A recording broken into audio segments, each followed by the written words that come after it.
Okay, well, I guess it's been a little while since y'all seen anything from me here, especially about the shop, and seems like a lot of people like to see stuff involved with that. So I figured I'd give you a little tour here now that we got her cleaned up a little bit. Got that concrete floor in there, ain't working in the dirt no more. And got some of the benches set up. As you can see, that side over there still needs a little bit of work, but it's sure enough a lot better than it used to be. You can walk around there and do things, but mostly on this side where most of the work gets done. So I guess we'll start here in the corner. That there's a dial arc, Miller dial arc 250 HF welder. Real nice machine. I built a stand for it. It's a stationary stand. It's built out of some steel I reclaimed from some old fork truck battery racks. It's a 4-inch I-beam and some 3/16 plate.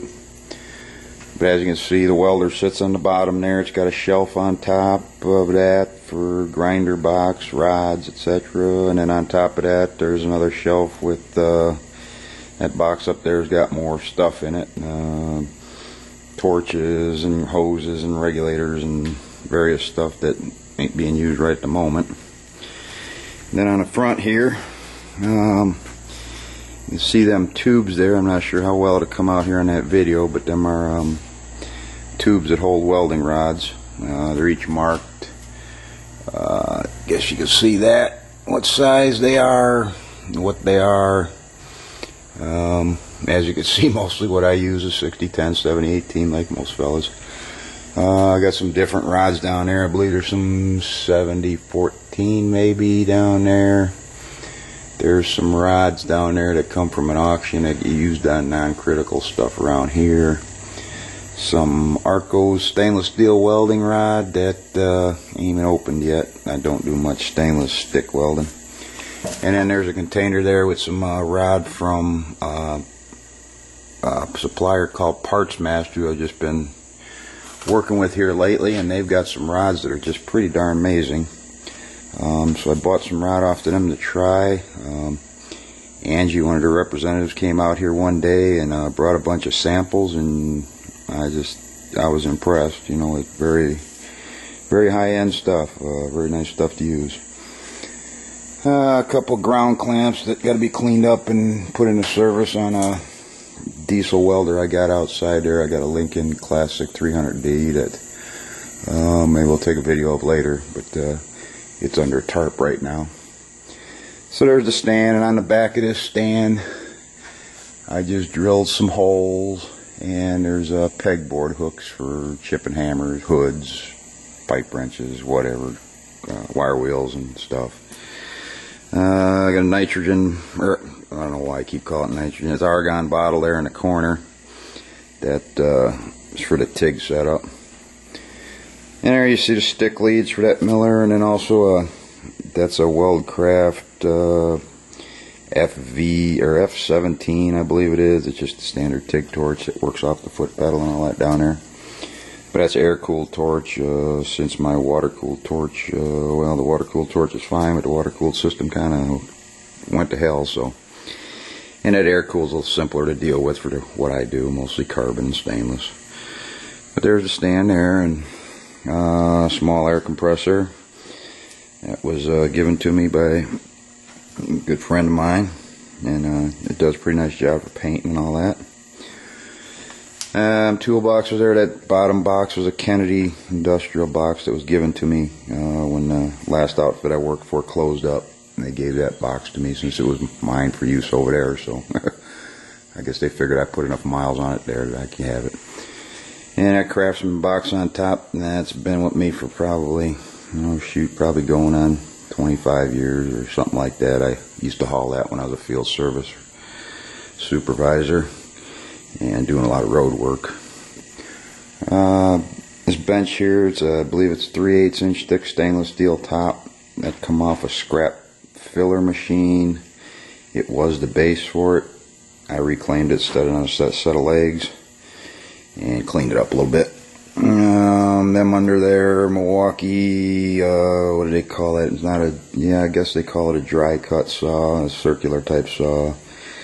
Milwaukee portable bandsaw, Milwaukee Sawzall, some boxes with electrical equipment, fencing equipment, miscellaneous tools, and a few other things stuck up under there. On this end of the bench is a clamp rack for various clamps, whatever, C-clamps, the vice grip clamps and stuff like that. That there is a rigid pipe vise that was scrapped out by an outfit, and I reclaimed it, painted it. The only thing I could see wrong with it is I think one or maybe two of them links is damaged a little bit, but it still works. It holds the pipe pretty darn good, so I may look up sometime about getting another chain for it, but I actually really don't have to. Parts bins with all bolts, nuts, fasteners, pins, etc. Let's see what I drill press here. Enco drill press that a buddy, I guess, gave to me. I've had it for a darn long time, but he brought it over one day and said he didn't have nowhere to keep it, so I guess it's kind of mine. But that works pretty good. It's a variable, belt drive and all that. But for what I do, for as much as I use a drill press, it works really well. There's a railroad jack there that I really don't use, but it found a home here. Some lockers. I keep my welding equipment in there, welding clothes, some lights, my surveying equipment, layout equipment for big jobs and stuff like that, long stuff. Of course, the stereo that we must have in every shop. Let's see what else. Black & Decker table saw. Use that for some panel work, sheet stuff. Creeper for getting under all kinds of stuff. That there's a gang box that we picked. Actually, my wife bought it at an auction. I believe she paid $50 for it, and if I'd have been there, they probably had 20 of them, and $50 I'd have bought all of them. But we bought that, and I cleaned up, painted it, and put some gas rod struts on the hood, on the lid there. Make that lid, because that lid's heavy and it'll whack you pretty good. Right now, gang box just filled up with stuff, nails, bolts, wires, stuff. For right now, that's what it's doing. That there's my wife's toolbox. She's got probably more tools than I do. But that's hers, and she keeps her stuff in there, and as you can see, she keeps it pretty well organized, and if I go anywhere near it, she pretty much uses that big clamp there to beat me with, so I kind of stay away from her toolbox. Another bench here. This is also my wife's bench. She was helping me scrap some things in an industrial place, and she found this, I believe it's for a battery, fork truck batteries.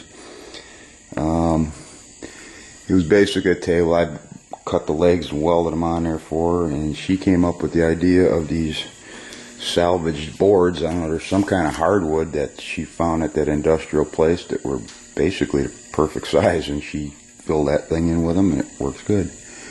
And it's got a roof on it, I guess you call it, where it got a Hypertherm PowerMax 45 plasma cutter. Sets up there, kind of lives up there for now. And we stuck a fluorescent light on her bench, and soon we're going to get a rack built for some plastic bins I bought at an auction, and they're over there right now. Most of them are on that shelving units over there. Plastic bins, all the chemicals and goofy stuff you always need. Rigid miter saw that's handier than all heck. Best thing my wife ever bought. Wife buys a lot of tools, if you notice, but she actually encouraged me to buy that a long time ago, and best thing I ever had. It's done a lot of work out here. That next to it is that's a roller stand for a Milwaukee abrasive cutoff saw, which when we were doing the garage and in the move, the Milwaukee abrasive saw got broke, so right now it's on the table over there. Up top there is a tire rack that my wife designed and we built together. Wife designs a lot of stuff, and she's darn good at it. I mean, I use AutoCAD, all kinds of fancy software, and she designs stuff on a piece of paper with a pencil, and kind of irritates me. She does so good at it.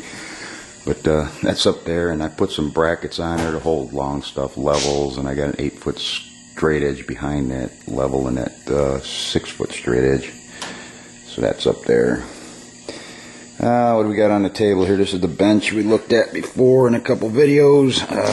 There's a grinder mounted on there right now on one of the plates, the vise that we talked about.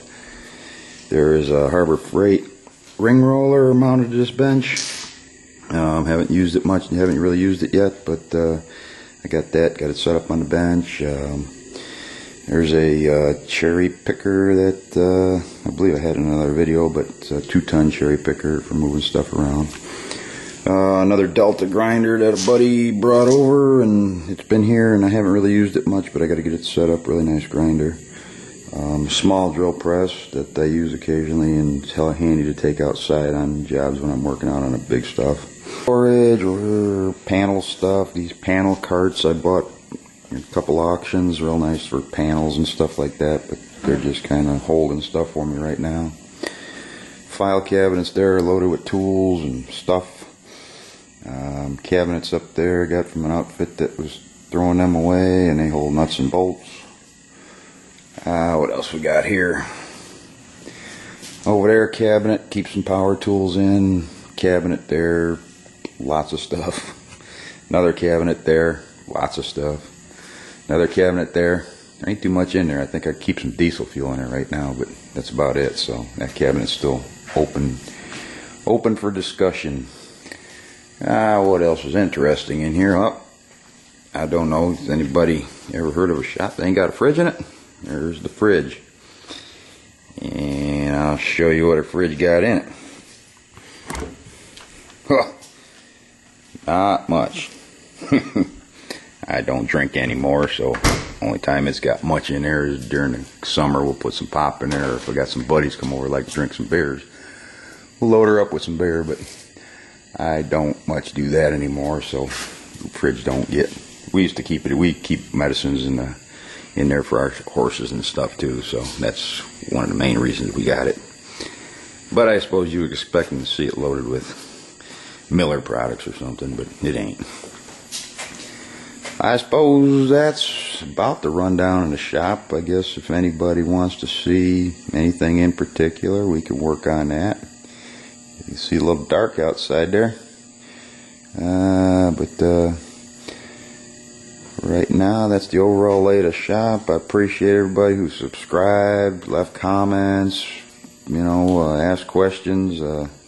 It's kind of nice, that somebody takes a little interest. And I don't know, let's see what time it is. It's getting dark early these days. Shoot, it ain't but 7 o'clock, and it's dark already. I don't like that.